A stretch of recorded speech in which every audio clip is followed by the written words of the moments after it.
Paul Simon looks kind of frazzled for a second, but literally does not break chords. He basically just is totally like steely through that whole thing. Doesn't break character or anything. So I don't know. Total pro move there. Yeah, consummate professional. What does Art Garfunkel do? Was he already went off stage?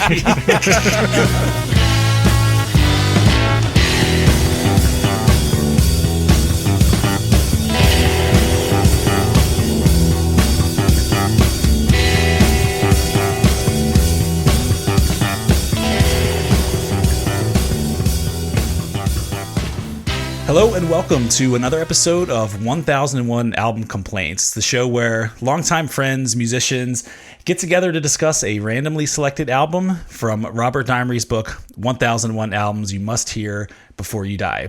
This week, we've been listening to one of the more unknown albums from Paul Simon's catalog, which is an album called Hearts and Bones.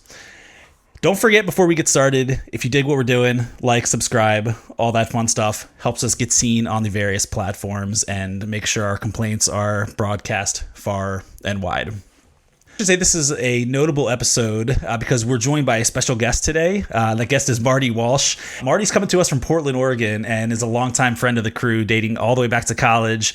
He's also a lifelong musician who's played in a number of projects over the years.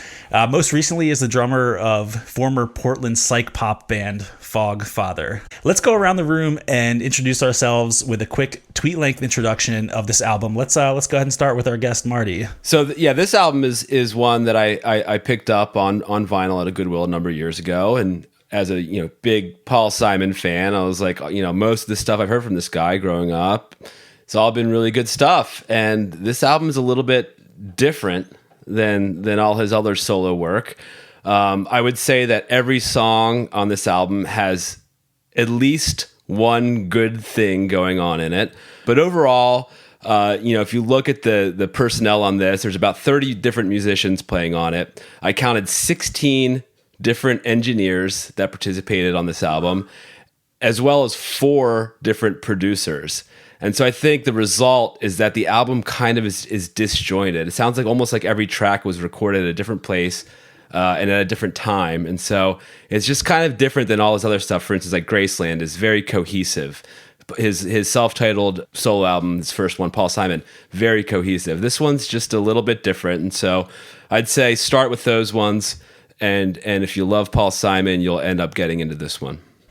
You'd really have to like Paul Simon to get into this one, but... What's up, guys? It's Phil. I'm sure you guys have heard me on the show before. My tweet-length review of this week's Paul Simon's Hearts and Bones... Well, I want to talk about some alternative titles that I found for the album. Simon also considered calling it Songs About Nouns, Going Through the Motions, and Demos and Other Unreleased Rarities. And I think we see why. Coming in with the snark early, Phil. I like it. All right. What about you, Rob? Paul Simon has a lot of great songs, both from his time with Art Garfunkel and as a solo artist. These are not those songs. This is more like Paul Simon-themed college improv. I need a common ailment, allergies. Now I need an everyday object, cars. Now a trite sentiment, think too much. You just need Colin Mockery from Whose Line Is It Anyway to help play it out. So fair enough. All right, Tom. I got a very succinct, actually, tweet-length review here, which is Paul Simon develops an allergy to good choruses. Oh, man. I think honestly, I think most of the verses of the songs are actually pretty good. The choruses on this album are trash, though. He really does not land the plane when it comes to the choruses, which is something he's actually pretty darn good at throughout the rest of his career. So it's a little bizarre that he fails consistently on this album with that. My tweet-length review is songs are songs all over the world. Similarly written. No. My real tweet-length review is I came across a bunch of reviews online that referred to this as some sort of like low-key masterpiece or a hidden gem, quote unquote. I will agree that it's been hidden, but I think that's where the agreement ends for me. Yeah, I would say right off the bat, let's dispel that hipster bullshit nonsense that this is Paul Simon's best work. The reason that people say it's his best work is because it's his least accessible work, and they want to be like, oh, you like that bullshit that sounds pleasing and is catchy and has good lyrics.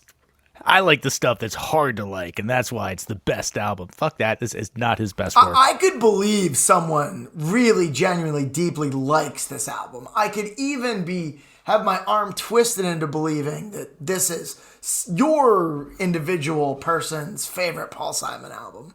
But it would be hard to say that this is his best work. I kind of agree with everyone's sentiments so far, including Marty's, which is there is some stuff to like here, and I like Paul Simon. Agreed. I wanted to like this record, and maybe I'll even give it more chances after this, but I do feel like it's phoned in, like Phil said. Yeah, I agree. I think it suffers from the fact that I think you have a set of expectations when you turn on a Paul Simon record. I think say what you want. He's obviously one of the most accomplished songwriters, most celebrated singer-songwriters of all time. Yeah, I think there's an expectation, not of a certain style, but that you're going to get a certain amount of thoughtfulness. I think to me what was interesting about this album is this was actually intended to be the great kind of revival album for Simon and Garfunkel. So they had obviously famously parted ways in, I think around 1970. They did their kind of solo thing throughout the 70s, although I'm not sure what Garfunkel did exactly, but I'm told that he did some solo work thereabouts. But they came back together in 81 and did this huge concert in Central Park to like 500,000 people.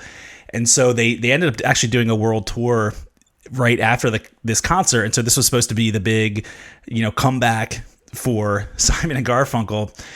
They come back from the tour. They set out to make a record again that was originally going to be titled Think Too Much, which is probably why they put it on here twice. But I'm still not sure why they did that. But once they got back into the studio, they remembered that they kind of hated each other and broke up yet again. And so Paul Simon basically scrubbed all of Garfunkel's harmonies and vocals from the album, rearranged all the vocals, released it under the title Hearts and Bones. Wait. So there's a version of this out there where Garfunkel's on all No, of these there's tunes? not. There's a version where some random YouTuber made Art Garfunkel harmonies himself.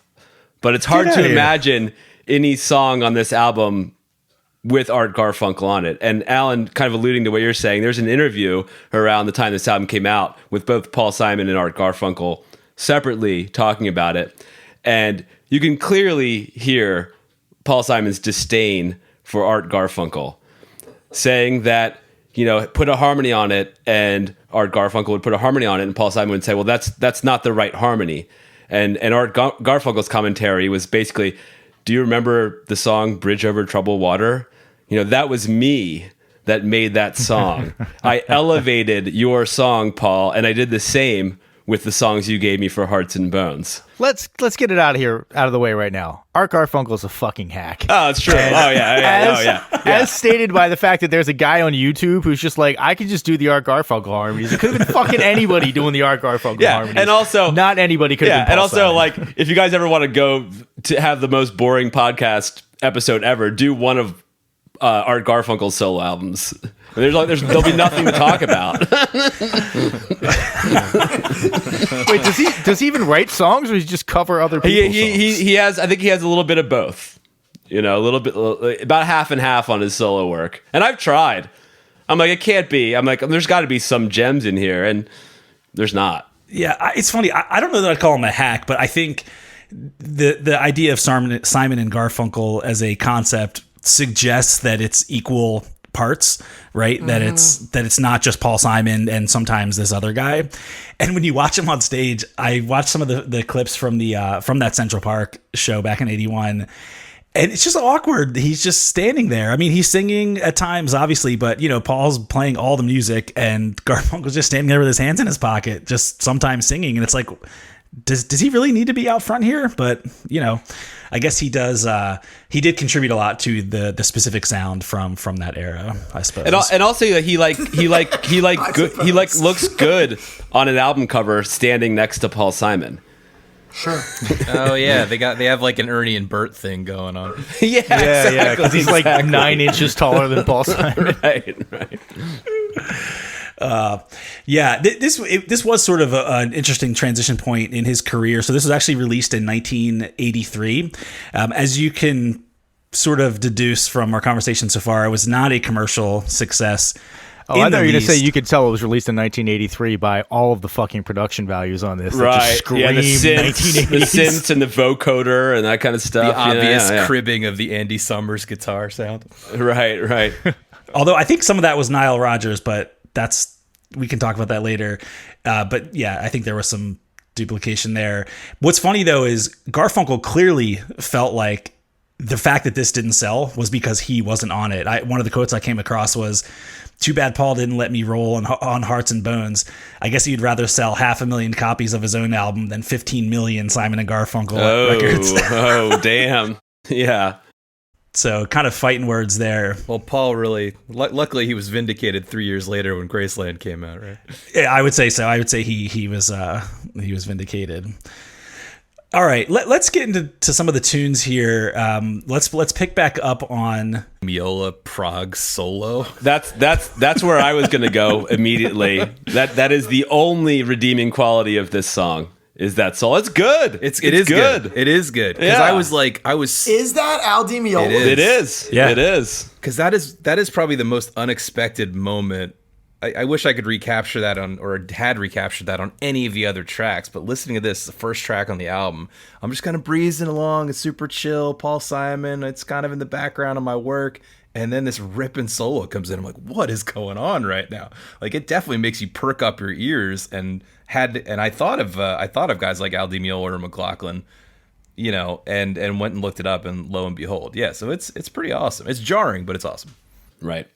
Agreed. And I went through and I was like, okay, a lot of Paul Simon's music with Simon and Garfunkel has a lot of kind of metaphors and it's kind of a lot of storytelling. And so I was like, I'm going to read the lyrics. Maybe this song's not about allergies. Maybe it's about something else. And I got to the line where he says allergies 4 times in a row at the end. The line where he says, where do allergies go when it's after a show and they want to get something to eat? Yeah. You're clearly not skilled in poetic analysis, Marty. Yeah, exactly. That one also stood out to me when I was listening to it, but not just because it was bad. I assume that everything here is a metaphor for drugs because he was dating and soon to be married to Carrie Fisher, aka Princess Leia. And by the way, this is like, Return of the Jedi, Steel Bikini era Princess Leia, Carrie Fisher.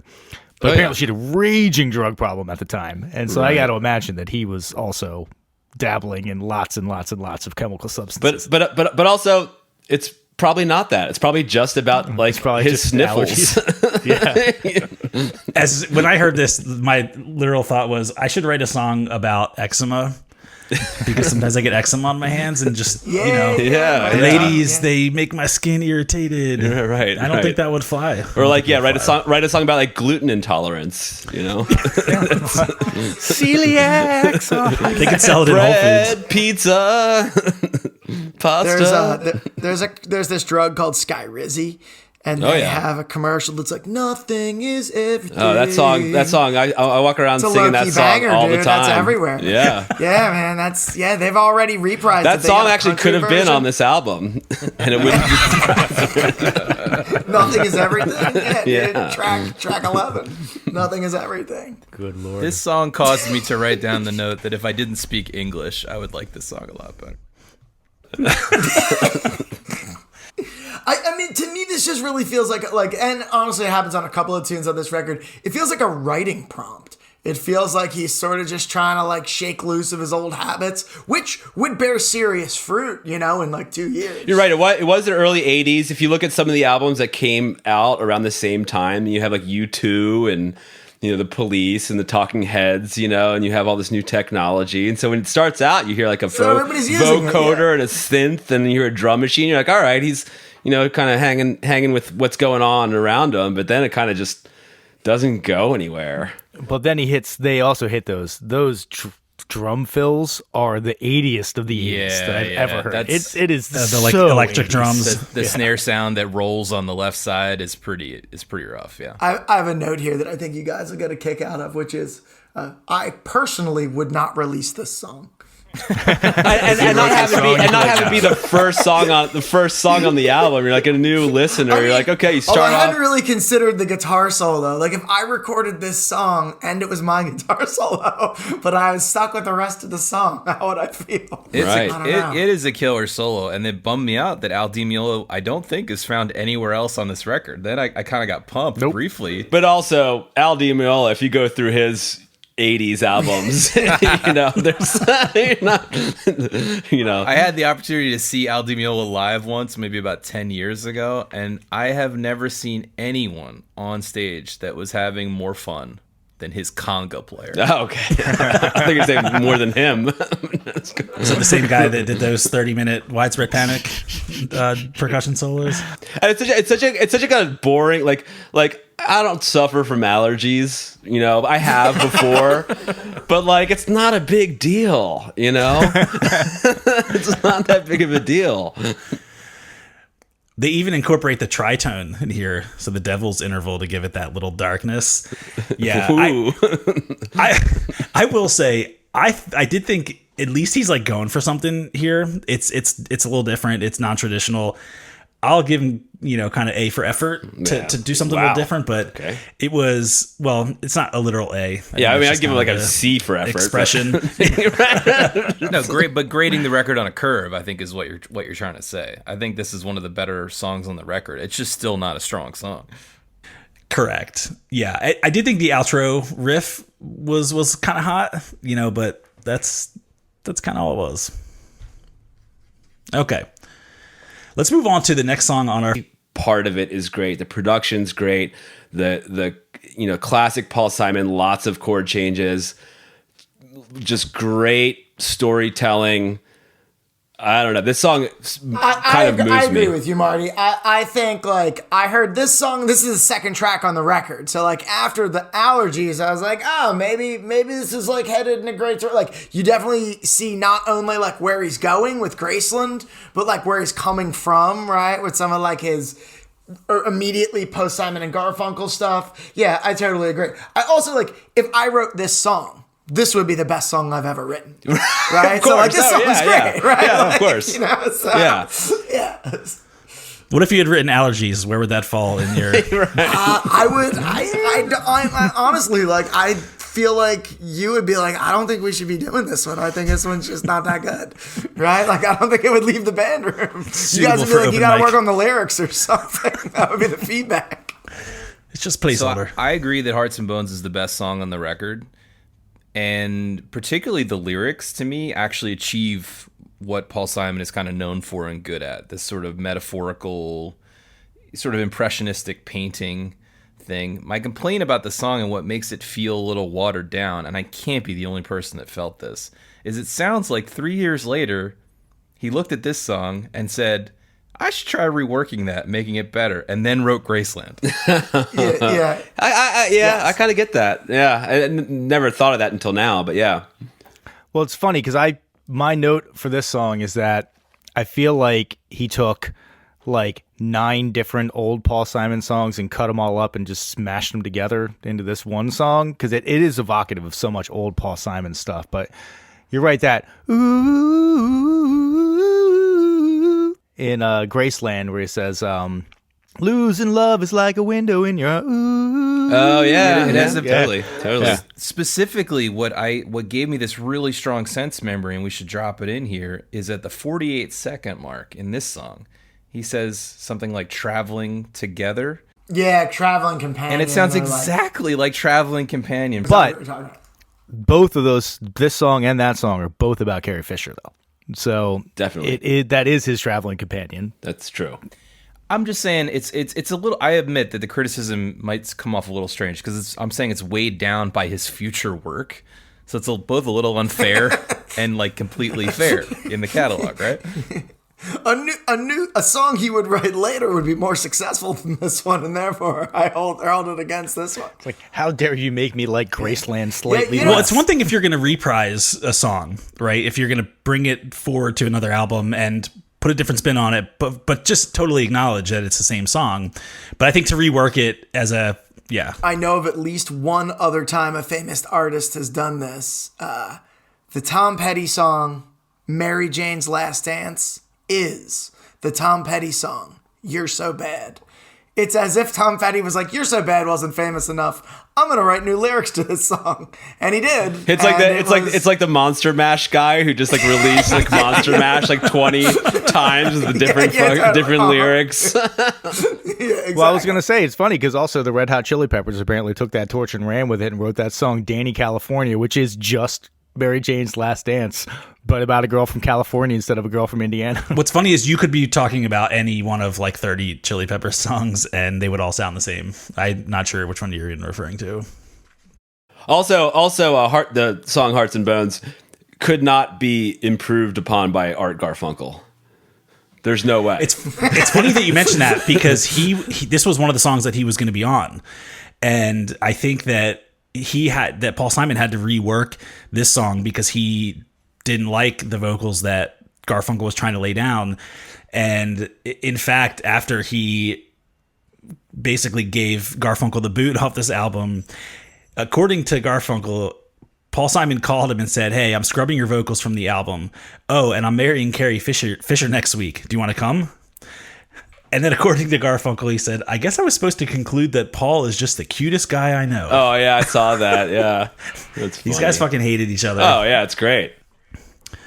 They were like neighbors growing up or something. Yeah, they're like childhood friends. Yeah, childhood friends. Yeah. Garfunkel's entire career is because of Paul Simon, though. Like, I can understand how he might be resentful about that in later times, but there's no way we're talking about him absent Paul Simon. Definitely not. Yes, it's kind of it's kind of sad and maybe a little tragic, but you know what? Garfunkel probably is super loaded and lives a great life, and he should be thankful for that. I and would not be a push bitch. back slightly. I agree. Garfunkel was without question the lesser of, to even call it a half is generous. But those sounds that I think people love from the 60s that they did, he contributed a lot to those. That's true. So that's true. I definitely I agree with that. He's not carrying his weight fair. in the full sense, but at the same time, who knows? Maybe Paul Simon's songs wouldn't have had so much resonance. That's true. if he weren't on them. I don't know. Even the not to digress too much, but even the Simon and Garfunkel songs that don't feature Paul Simon at all, it's just Art Garfunkel, like "April Come She Will," for example. That song wouldn't be as great, I think, with Paul Simon singing it instead of Art Garfunkel. But it's also that idea. I think what even Alan, maybe what you were just alluding to is that we've talked about it before. Two individual voices in this world harmonizing together. It's a little hard to reproduce that. There's something ethereal happening when that happens, and that created and certainly that is a very memorable sound in the Simon and Garfunkel sound. So, Rob, do you think this would qualify as sonic alchemy or not quite? Pure Sonic Alchemy. Simon and G-Funk specifically, yeah, I think that's sonic alchemy. I would say that you have to take into account the timbre of the individual voices, because some voices, even if you're singing the exact same notes, just wouldn't blend together in that same way that Simon and Garfunkel's voices blended together. There's something to be said for the fact that they have different enough voices that they're distinct, but they can still blend together very well. Yeah, I think they had like the John and Paul thing going on to an extent. Not as accomplished, but I think that the comparison makes sense. vocally probably better, but they weren't both equal contributors like John and Paul were. Sure. You know. Just as a funny side note here, Art Garfunkel got arrested for marijuana possession twice, but in like 2004 and then again in 2005, which I just find to be hilarious that like 80-year-old fucking Art Garfunkel is getting busted in New York for weed. Like, how do you even get arrested in New York for weed? Yeah. I'm confused. Hey, broken window theory. You got to crack down on the petty crime first if you want to, really go after the big stuff. Yeah, you got to get those like geriatric Jews that are slinging weed on the street corner. That's how you start cleaning up Manhattan. It's the devil's lettuce. All right, let's move this along to the song songs, plural. Let's tackle this think too much. A movement, if you will. A fugue. Good Lord. Again, these songs aren't bad, you know, and also have the marimba going on, which is like you talked about earlier, kind of a pre Graceland kind of vibe. But I think these songs, you know, also are, you know, Hearts and Bones, we all can agree is the best song on the album, I hope. I would say that Think Too Much is good. Also good. Think Too Much B, when it started, I was like, did I accidentally put on my daughter's playlist? Is this the Little Mermaid soundtrack? Dude, What the fuck I is going on? literally, I swear to God, my first note is this Under the Sea? Exactly. My note is the seaweed is always greener in somebody else's. But you know how you can tell it's not Under the Sea? Because there's a baby. What the fuck? I kind of like that. I thought that was a baby human, but I guess it is a baby goat. Well, you wouldn't have to pay the goat, so maybe they went that direction. Well, this is what's very interesting about these two songs to me is Think Too Much B has the Under the Sea vibe, but Think Too Much A drops the typewriter instead of the baby goat. A typewriter. Is that what that sound is? A typewriter sound effect is a bad starting point. Those two things, Phil, brought me to my notes on these songs, which is that Philip Glass was in charge of orchestrating this entire album. And so I listened to this album trying to remove Paul Simon's voice, his guitar playing, and the drums from it. And it sounds like a totally different album. And you can hear like kind of the production value of Philip Glass's contribution. And a lot of these songs have kind of cool stuff going on in the background, especially if you listen to it with headphones. I think you sort of alluded to it earlier, Marty. I think this is just a really weird use of technology. I feel like it's like he probably had his hand on a sampler. It would really pay off that he knew how to leverage those like in a year or two when he gets all those samples from South Africa and makes Graceland. Right. But I also feel like he's just hungry to use a sampler here. Well, Marty, I find it funny that essentially what you're saying is that Philip Glass tried to make this not a Paul Simon album. Take away Paul Simon's voice and guitar, and it's like a whole different album. Like, yeah, but it's a Paul Simon album. It's got Paul Simon's voice and guitar. Don't make it a Philip Glass album, because I'll tell you what, I wouldn't listen to a Philip Glass album. I don't find them very good. Okay, but I'm getting what Marty's laying down, which is you have to reconceptualize this as Paul Simon the experimenter, which I think would continue, the musical experimenter, which would continue for at least another decade, right? And I think he's kind of now known that way. Whereas his persona in the 60s and 70s was more just a little bit of a straight-ahead songwriter and acoustic guitar player. And then he's moving into these other musical genres and technological experimentations. And that's ultimately, you know, that's the Graceland era. He was most successful with it there. But he did it a few more times, I think. Yeah, but I still don't think that it took out the essential Paul Simon-ness of it in those albums, right? And I feel like this album just doesn't sound much like a Paul Simon album in certain places.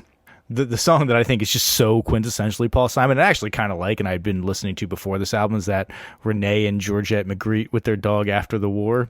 I like that song, but that's so quintessentially Paul Simon. It's like I have this one line that I wrote that I love, and I just say it again and again and again. It means nothing, but for some reason it's weighted with meaning because I just repeat it so much in this like very delicate voice that I have. Yeah, I definitely hear that point. I think for me, I'm okay with it not sounding like a Paul Simon album. Like I don't need things to sound the way I expect them to sound.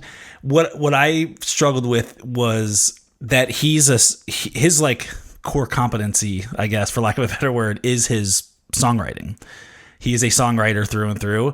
And when that part of it is lacking, that's when I feel like the bottom just kind of drops out of all of it. And he doesn't have to sound like Paul Simon or his old songs, but if I feel like that what he brings most to the table isn't there, it just feels like a little bit flat to me. And I kind of feel like that's what's happening on this song.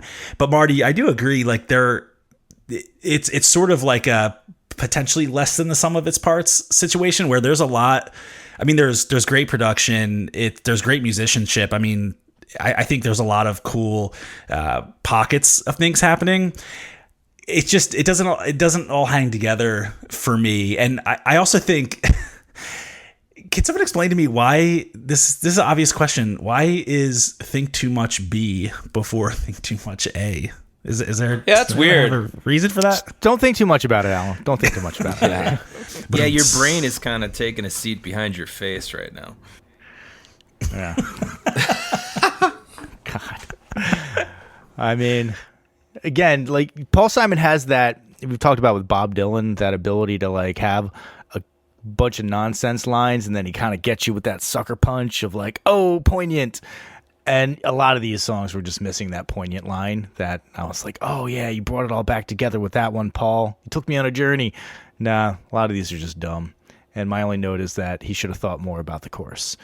We're still talking about Think Too Much? Yeah, I think Think Too Much B is kind of a sweet, personal, kind of a lullaby feeling. I think it's kind of a nice song. Think Too Much A is different. It's more 80s sounding. It's more like... Are they the same lyrics in both? No. Partially. Similar. Yeah. Similar. They're not exactly but the same. no. Right. Yeah. Okay. Well, I think Think Too Much A was actually the first of, so in the record format, this was the first song off side B. And I think it gives a little bit of energy and sort of like sets a decent tone for the rest of the record if you're listening to it that way. I think this was one of the songs that had Nile Rodgers playing guitar and playing that really, I don't know if it's like staccato is the right term. Who's Nile Rodgers for us who don't know who the hell that is? He's a composer, producer, guitar player. He's produced like all kind. I don't have the list in front of me, but his work is fairly extensive. I think he still tours with. Because he also has like Marcus Miller right playing now. bass on a lot of that stuff as well. He did a lot of like disco and like Studio 54 sort of stuff, like Bootsy Collins. So he did like Sugar Hill Gang, Le Freak. Yeah, Marty, I bet if you looked up a picture of him, you would recognize him because he's been a talking head on a lot of. What's his name? Nile Rodgers, Co-founder Chic, baby. Yeah, I think he's played on David Bowie. Oh records. yeah. Okay. You're like, oh, that clicks now. That makes sense. I can see this guy playing that. Yeah. All right, let's go to the set piece of the album. the metaphorically dense Cars Are Cars. Oh God. I looked up Cars Are Cars lyrics meaning to go to one of those websites that has like, so it's a songmeanings.com. Like your search has returned 0 results. Yeah, you're like On computers melt. songmeanings.com, they have literally fucking everything. I shit you not. I looked up the meaning behind the lyrics for Limp Bizkit's Nookie, and there were like multiple things about the lyrics. Literally 0 results for meanings about Cars Are Cars. It's like, I got nothing. I can't give you any analysis of this. This is so bereft of any creativity. I mean, I think this song is worse than Allergies. The whole idea is cars are cars, but people are different than cars. Ed, wait, did you know that they make cars in different places? Yeah. And he also is like, as a car guy, he's like, engine in the front, trunk in the back. That is not accurate for all cars. You're talking about rack and pinion? Yeah. I've got a note here that says, imagine how much worse this could sound if it didn't have the benefit of Paul Simon's voice and melody skill. Imagine Eddie Vedder doing this, or the dude from the Goo Goo Dolls. That's a good point. Imagine like anyone. Imagine like Frank Sinatra doing it, or anyone. It's like So ridiculous. It could be worse somehow. Yeah. My note on this is the most phoned in bullshit I've heard since Eric Clapton's Willie and the Hand Jive. I think that it's approaching that level of phoned inness. Not quite as offensive, but Oh gosh, great. I wrote great. this is what writer's block sounds like. And like, listen, I'm not the biggest fan of the record, but up until this point, I was pleasantly listening along with this in the background. I'm talking about the first playthrough. And then this came on, and I was captivated, but it was like watching a club comic bomb. I was embarrassed for him. yeah. Serious question: would he perform this live? Let's see. Oh God. There's no way. I- There's no way. I have another question. Why did he do those? You can drive him on the left. You can drive him on the right. Voices. What was that? Did he turn it? It turned into like a children's song for like half of a second there. So, Phil, while you look up as to whether or not this is a mainstay of Paul Simon's live show. There is a Reddit thread called Paul Simon, Cars Are Cars. Is this Paul's worst recorded song? I think the answer to that is yes. I assume this is why you mentioned that he married Carrie Fisher right around the time of making this. They were divorced shortly after the release, and I assume this song is the reason. Oh, man. So I ran the numbers, of course. 195-second song. The word cars, plural, appears 44 times. He says the word car 2 more times as a singular. So, but I ran off just 44 times. That means that every 4.4 seconds, there is the word cars shows up in the song. And that is just too many goddamn times. It's almost like he's never owned a car before, and so maybe that might explain like something about it. You know, it's like, oh, car. I've never had a car because I've always been driven around. I don't know. I would love to talk to him. If I ever see him in an airport bathroom, I'm just gonna ask him. Just Paul, accost him. What happened with this song? Hey, Paul, what the hell is up with the cars? Your Cars song. Well, I think he had to have been angling for some kind of car commercial money. Maybe, because, well, I can't think of any other reason for this. I think what I found equally or doubly appalling about this song is obviously the lyrics are pure shit, but everything about it, it just did not age well at all. The production choices are shit. The chords suck. It's I will say though, Alan, there is at maybe 30 seconds before the song ends. Again, if you take him out of the song, there's a really cool kind of orchestrated thing with car horns and doors closing and stuff that is cool for about 20 seconds towards the end of the song. You're describing noise. That's what you're describing. It's not noise though. It's kind of like a weird. It's probably again Philip Glass doing something. Yeah, It's it's kind of all like like- it's kind of like yeah. orchestrated sounding. I don't know if you can pull it up at some point and chop or paste it I in there just gave it somehow. a But there's a little- cool. I gave it a There's little one zero. little cool part in that song. Only one. yeah. We'll drop that in. He definitely played it a couple of times.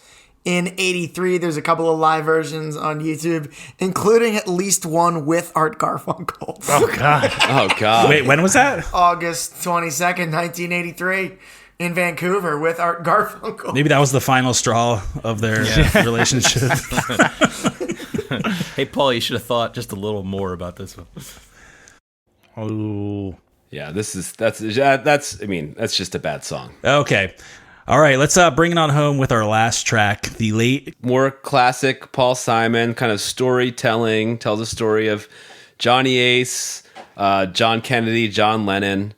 I have a soft spot for anything about John Lennon just because I love him, and I kind of try to put myself in that, especially the lyrics about hearing that John Lennon died and closing down a bar kind of gives me the feelies a little bit, you know, just because I imagine for any famous musician at that time was probably very weird. And so, yeah, this song, again, is like, it doesn't really fit with the rest of the album. I don't think any 2 songs on the album fit well together or make sense together. But again, this is, you can tell it's a Paul Simon song, and I think it's, pretty good. I actually have this down as this song is the perfect encapsulation of the entire album because the song kind of doesn't know what it wants to be in and of itself. There's like a couple of different parts that seem a little kind of smashed together. The orchestration at the end is by far the best part because it's the only part that knows like what it's trying to do and what it's trying to be. But the rest of it just seems just kind of a little disjointed. I like the song, I like the lyrical content, but I don't think it was executed very well. Well, but what's funny is, and I think to even double down on your point, I do think that part is really, the orchestrated part is really beautiful. That's Philip Glass again. In and of itself, it's beautiful in a vacuum, but it's out of place. I think it's out of place in the song. I think it's out of place as the closer to an album that has a lot of kind of upbeat music to it. And so, yeah, I agree that it's it's kind of a microcosm of the album as a whole. We should say that this guy, Johnny Ace, I had never heard of him, but he was a singer who accidentally shot himself with a loaded gun. Smooth move. Well, it was Russian roulette, wasn't it? That's what I had read. I had never heard of him until looking this up. What I read is that he was just playing around with it, kind of like the guitar player from Chicago, and thought it wasn't loaded. But maybe there's some debate about that. I don't know. So, Rob, are you implying that Paul Simon is shooting himself in the head by putting on this album? I thought this song was just fine. A lot of the songs, and this was one of them, were kind of just passable. I agree. The lyrics kind of landed a little better. At least whatever his metaphor was, it kind of worked, right? Because it was about musicians passing. It was about sorrow. We're getting shot, you know? Yeah, it was about getting shot. Yeah, exactly. I also read something that they did perform this at that Simon and Garfunkel in Central Park concert, maybe for the first time, and that just coincidentally during this song, some fan like rushed the stage, and it really freaked Paul Simon out because the song's all about musicians dying and assassinations and such. I did see that clip too. It was pretty wild. You should check it out if you get a chance. What's funny, and I totally stole this from one of the comments, but when the guy comes up, Paul Simon looks kind of frazzled for a second, but literally does not break chords. He basically just is totally like steely through that whole thing. Doesn't break character or anything. So I don't know. Total pro move there. Yeah, consummate professional. What does Art Garfunkel do? Was he already went off stage? With his hands in his pocket. Yeah. Counting his money. Right. I got to tell you, the one thing that really, really bumped me on the song, 2 minutes and 44 seconds in, they do the Doom synth in the background that kind of like that like comes in, and it almost bumped me retrospectively, because then at the end when they have the whole orchestra and they have the cello and they like all these strings that could have given you that same sort of Doom underpinning sound, it made me annoyed that they used the weird Doom synth instead of just using that the string section that they clearly had. Two things didn't mix very well together, even though they existed in different parts of the song, and I think it lent to a lot of that sort of disjointed feel that I got from it. I think the snare drum echo sounds cool, and after talking about people getting shot, I think it sort of sounds like a gunshot. I did not think of that. It's the classic Steve Gadd gunshot snare drum. Is that in the liner notes that way? No. Steve, That's on the sample pad. Steve Gadd is a beast. Yeah, there's great musicians on this record. I mean, it's definitely a professionally done effort. Well, aside from the lyric, songwriting, execution, delivery, but otherwise. And cover photo, like what the fuck's up with that cover photo? That ain't thank good you either. for bringing that up. What the fuck is the cover? Is it a Saturday Night Live reference? That's kind of what it looks like. Somebody had suggested, like when we were talking offline. It looks like the intro, like a Saturday Night Live intro photo that they have of like, you know, back in the. But that was like. And this week's musical guest, Paul Simon. Yeah, nailed it. Great job, Tom.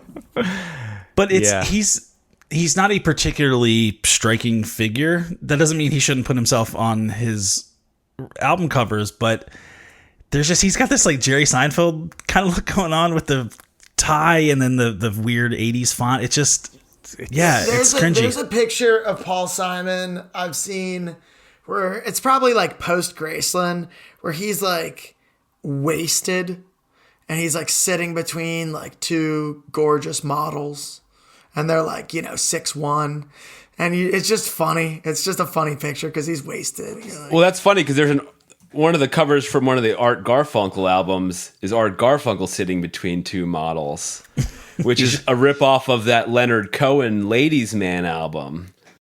No shit. Yeah, or at least they look really similar. Death of a Ladies Man. I mean, Garfunkel's just flexing whenever he can. Let's face it.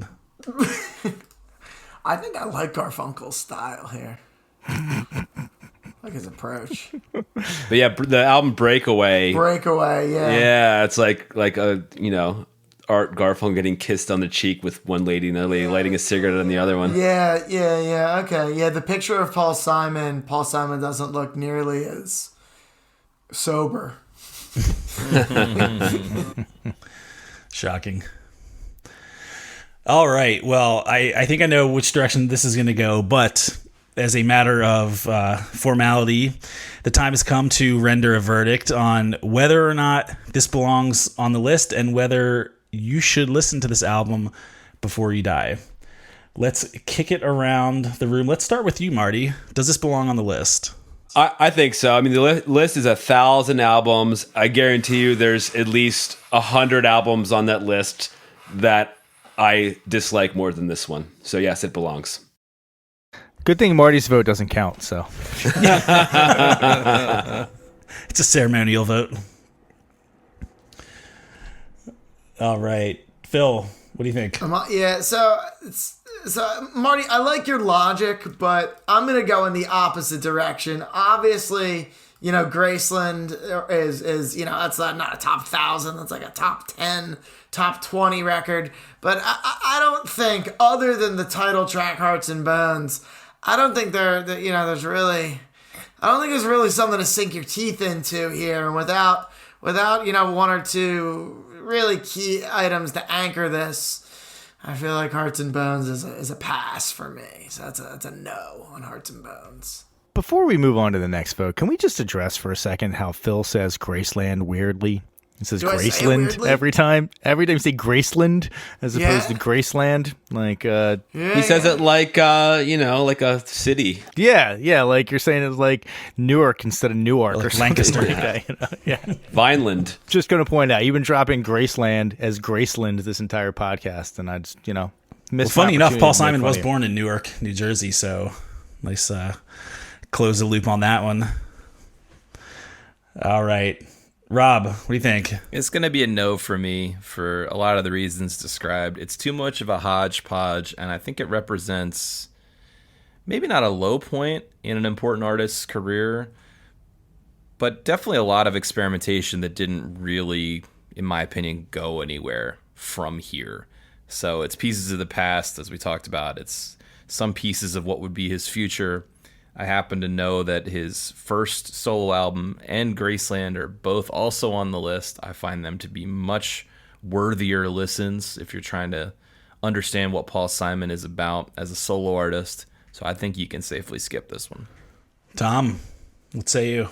Who's going to join me? Oh, not me. No. You might be on an island here, Marty. I got to say, a lot of times with an album that I don't particularly find to be that sonically pleasing to me, I like to look at it and say, contextually, did it lead somewhere important, or was it a very important album in the career of this artist? And I don't think that this album qualifies on either front. Like you said, Rob, it's a start of experimentation, but I don't think that it's the case that you couldn't have Graceland if you didn't have this album. I think he'd have gotten there. This is just a step in the process, not an integral step in the process. So I'm going no. Overall, listen to Hearts and Bones. This is a great song. There might be one or two other ones that you'd like off that album, but the juice is not worth the squeeze overall. Yeah, so I'm going to say no as well. I think in some ways, I think this is like textbook inessential. And what I mean by that, that's going to sound harsher than it really is. But I think for a list like this, you're talking about albums that are must listen. And Paul Simon is clearly must listen. And I agree with everything said earlier. His self-titled album is one of my all-time favorites. Marty, I'll actually give you credit for kind of turning me onto that album back in the day. Too late, bro. You're... All right, actually, this belongs on the list. My bad. Yeah, there you go. Graceland is good too, as they say. But clearly, there are worse albums on the list, right? I mean, Kid Rock is on the list, so I think. Yeah, I mean, come on. I can't really go by that logic, but I think I said this earlier that again, his bread and butter is songwriting, and I think it's just noticeably absent on this album, and I just can't justify defending this as a must listen album. There's enough Paul Simon on the list. I think you can certainly skip this one. All right, well, Marty, sorry we brought you on here just to back you into the corner here. I stand by my opinion. All I'm right. gonna go put it. I'm gonna put it on right as soon as we're done this and listen to it again. Nice. Cars on repeat. Yeah, good for you. That'll be in the next Clockwork Orange movie. Just listening to Cars on repeat. Also, we can't let it go without mentioning that exactly the five of us, this is the first time this has happened on the podcast, the five of us currently talking did go to the studio together to record songs as a fivesome. And those songs have not yet seen the light of day, but I No hope that shit. one day, inshallah, they will. That was a lot of fun. That was so much fun, except for getting yelled at because Rob took something out of the pool and I took the heat for it. Yeah, well, next time we'll have to track some covers. We could do Cars Are Cars.